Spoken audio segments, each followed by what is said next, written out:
ఈ matrix base చేసుకొని 0 to 0 ఏముంది, సెల్ఫ్ ఉంది, హాఫ్ ఉంది. 0 to 1 there is no probability, and 1 to తర్వాత 0 to నో, 0 to 3 ఉందండి హాఫ్.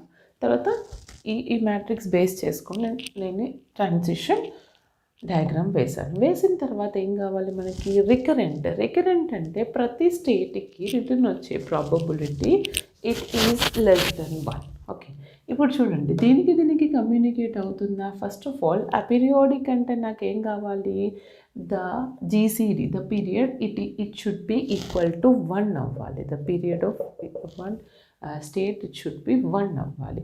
అంటే నేను ఇప్పుడు ఫస్ట్ స్టేట్ తీసుకుంటాను, 0 స్టేట్ తీసుకుంటున్నాను. 0 స్టేట్ తీసుకుంటే ఇది ఇలా వెళ్తుంది అండ్ ఇటు వస్తుంది 2 ways, అండ్ ఇది ఒకటి సెల్ఫ్లో. ఓకే,